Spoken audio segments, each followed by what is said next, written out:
سلام طانا بصحاكم زي خبركم تقاتلتنا ساعات زبلنا يوم حابريتات حيزنا لكم مسينا لنا فلما قن channel شير لايك سبسكرايب بمقبار حابيركم ناخذ صنحون حسابكم كتكافلونا بتحتنا نلابم تግራይ ደበና ኹናት እናበርትዐ ይኸይድ ኣሎ ኽብል ውድብ ሳልሳይ ወያነ ትግራይ አፍሊጦም ሰበስልጣናት ኢትዮጵያ ኣብ ትግራይ ሓደገኛ ወፍሪ የካይዱሎ ኽብል ሕወሓት ከሲሶም ትማሊ ኣብ ከተማ መቐለ ዝጀመረ ተቃውሞ ሰልፊ ሰራዊት ትግራይ ሎሚ እውን ኣብ ብዙሓት ከባቢታት ትግራይ ቀፂሉ ውዒሎም ዝብሉን ካልኦትን ኣለውና ሕዚ ድማ ናብ ዝርዝሮም ኣብ ትግራይ ደበና ኹናት እናበርትዐ ይኸይድ ኣሎ ኽብል ውድብ ሳልሳይ ወያነ ትግራይ አፍሊጦም እቲ ውድብ ነዚ ዝገለጸ ሰሙናዊ መልእኽቲ ህሉ ኩነታት ትግራይ አመልኪቱ ኣብ ዕላው ናይ ፌስቡክ ገጹ ኣብ ዝጠቅዖ ጽሑፍ እዮም ነሲዒቡ ድማ ህዝቢ ትግራይ ጉዳይ ድሕነቱ ልዕሊ ዓቕሚ ሓበራዊ ቃልሱ ከም ዘይኮነ ኣሚኖም ሎሚ እውን ኩናት ንምትራፍ ኣብ ዝጠልብ ሰላማዊ ቃልሲ ተሪሩ ቃልሱ ክሐይል ሳልሳይ ወያነ ትግራይ ጻውዒት ኣቕሪቡሎም ወሲኹ ድማ ደበና ኹናት በርትዐ ይኸይድ ምህላው ዘመላኽቱ ነፍሕታት ኩናት በኹሎም ሓይልታት ምርኣዩ ቀፂሉ ይርከብ ድሕሪ ምባል ኩናት ዝፍጠር ብዕማም ደለይቲ ኩናት ጥራሕ ዘይኮነስ ብስቕታ ህዝብን ልሂቕን እውን ከም ዝኾነ ዝኣምን ሳልሳይ ወያነ ትግራይ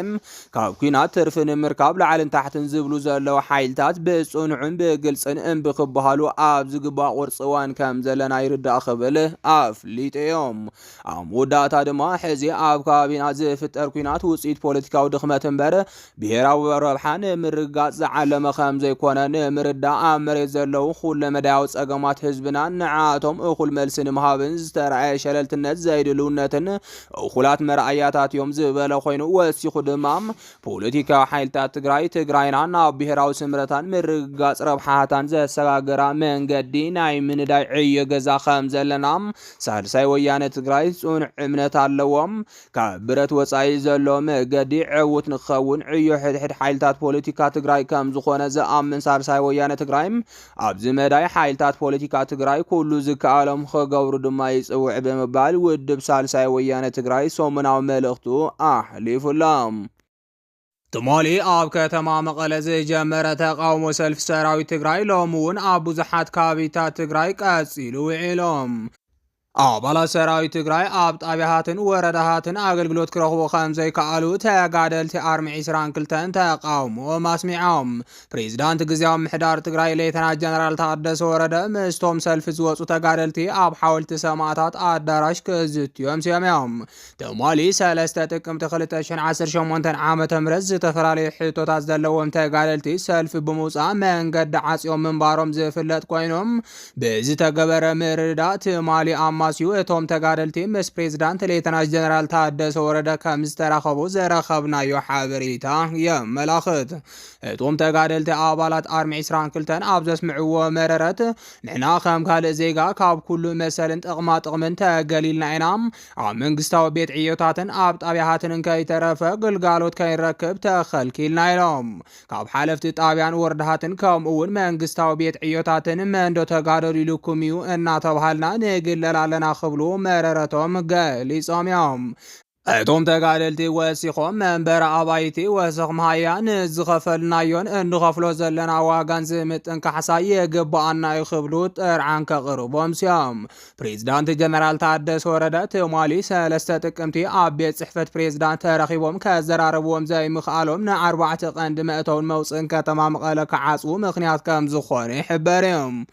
እቲ ፕሬዝዳንት ካብ ቤት ጽሕፈቱ ብምውፃእ ንምኻድ ኣብ ዝፈተነሉ እዋን መንገዲ ዓፅዮም ናብ ሓወልቲ ሰማዕታት ኣዳራሽ ኣትዮም ክዘራረቡ ከም ዝኽኣሉ ድማ ተፈሊጡሎም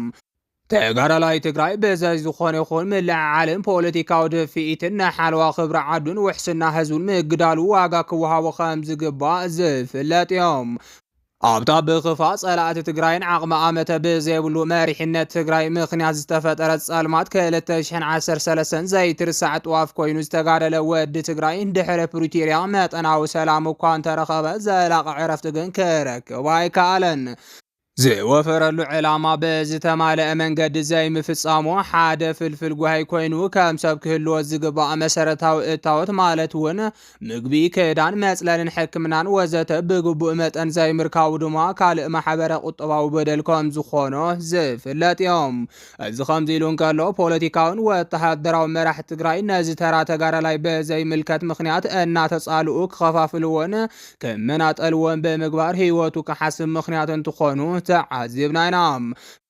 ብፍላይ ንናይ ባዕሎም ፖለቲካዊ ድልየት ክብሉ ከተኽስዎ ዝፍትኑ ዘለው መራሕቲ ዓቕምን ብሄራዊ ቁመናን እቲ ትካል ክምህምን ይገብሩ ምህላዎም ንብዙሓት ዘሐዝን ኣጋጣሚ ኮይኑሎም። እዚ ውሓስ ህዝቢ ትግራይ ዝኾነ ኣብ ዝኾነ ይኹን ዓይነት ፖለቲካዊ ሓዞ ስደዶ ዘየለ ጅግና ተጋዳላይም እዞም ፀገማት እዚኦም ንምእላይ ድምፁ ብዝተፈላለየ ኣጋባባት እንኮላይ ብሰላማዊ ሰልፊ እናገለፀ እኳ እንተመፀ ዛጊድ ግን ዘላቒ ፍትሕ ኣይረኸበን። በዚ ምክንያት ማሊ ዝተጀመረ ተቃውሞ ሰልፊ ሎም እውን ቀፂሉ ውዒልሎም። ሎሚ ኣርሚ 92 ኮር 2 ኣብ ከተማ መቐለ ሰልፊ ተቃውሞ የካይዱ ዘለው ኮይኖም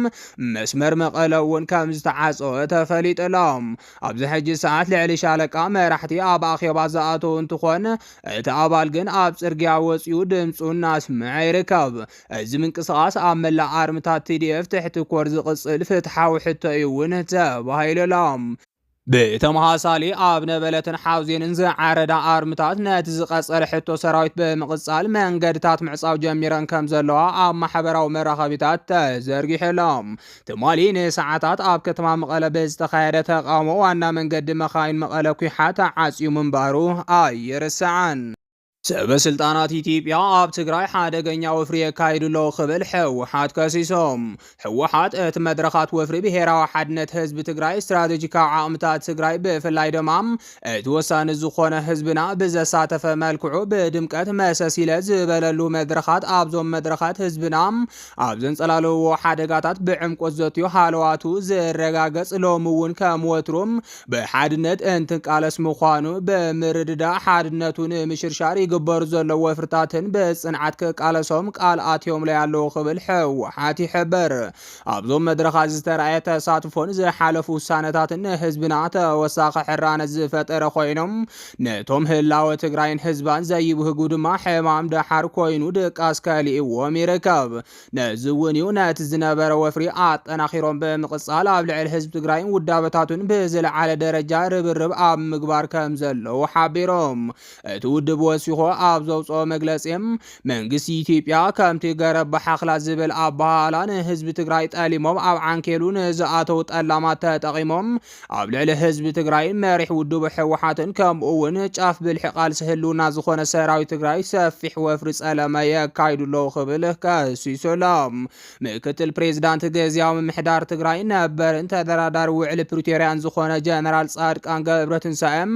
ምስ ኤምቢሲ ዝተባሃለ ናይ ውልቀ ቴሌቪዥን ብቋንቋ ኣምሓርኛ ኣብ ዘካየዶ ቃለ ምሕተት ነቲ ቅድሚ 6 ወርሒ ፕሬዚዳንት ግዚያዊ ምምሕዳር ትግራይ ኮይኑ ዝተሾመ ጀነራል ታደሰ ወረደ ዝተዋሃቦ ስልጣን ብዘይ ሓላፍነታዊ ኣካይዳ ይጥቀመሉ ከም ዘሎን ይሕብር።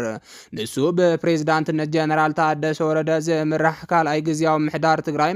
ብሕወሓት ሙሉእ ንሙሉእ ዝተዓብለለ ሓቋፋይ ዘይኮነ ብምባል መንግስታውን ጸጥታውን ስራሕቲ ብኹሩን ኣብቲ ክልል ምርግጋዕን ሰላምን ጠፊኡ ከም ዘይብሉን ብምኽሳሲኡ ከም ዓይነት ስጉምቲ ክውሰድ ዝጠልብ። ብተወሳኺ እውን ጀነራል ታደሰ ወረደ ካብተን ክፍፅመን ኢሉ ዝፈረመን 8 ነጥብታት ዋላ ሓንቲ እውን ኣይተግበረን ክብል ይኸስስ ጀነራል ጻድቃን ገብረትንሳኤም። ጀነራል ጻድቃን ግን ሎሚ ሒደት ሰባት ጥራሕ ዘብልዎ እናተደጋገመ ዝስምዐሉን ድምፂ ህዝቢ ዝተዓፈነሉን ኩነታት ተፈጢሩለ ዝበለ ኮይኖም ብፍላይ ምስ መንግስቲ ኤርትራ ጽምዶ ብዝብል ዝግበር ዘሎ ምድላዋት ኩናት ሓደገኛ ንህዝቢ ትግራይ ናብ ጥፋት ዝወስድን ከም ዝኾነ ወቂሱ ነይሮም። ኣብ ዝሓለፈ ሰሙን ኣብ ዝተፈላለዩ ወረዳታት ትግራይ ዝተወደቡ ህዝባዊ ኣኼባታት ኣብ ከተማ መቐለ ከም ዝተኸንበተ ዝተገልጸ ኮይኖም ምስ ኤርትራ ዝተጀመሩ ህዝባዊ ርክባት ክጠናኸር ኣለዎ ዝብል ውሳነ ይርከቦም። እቲ ደምዳሚ ውሳነ ብዝብል ዝወፀ ሰፊሕ መግለፂ እቲ ህዝባዊ ርክባት ምስ ካልኦት ጎረባብቲ ህዝብታት እውን ክቕፅል ይፅውዕ። ብሕወሓት ተመዚዙ ብቀዳማይ ሚኒስተር ኣብይ ኣሕመድ ሽሞት ዝፀደቐሉ ጀነራል ታደሰ ወረደ ፀጥታ እቲ ክልል ከረጋግፅ ዶባት ክሕሉን ካብ ኣፍልጦ መንግስቲ ፌደራል ወፃኢ ዝግበሩ ርክባት ወፃኢ ጠጠው ክብልን ዝብሉ ዝርከብዎን 8 ነጥብታት ምፍራሙ እውን ዝዝከር እዩ። ዝኸበርኩም ተኸታተልትና ነሰዓት ዝበልናዮም ሓበሬታታት ነዚኦም ይመስሉ ነይሮም። ንምክትታልኩም ካብ ልቢ ነመስግን።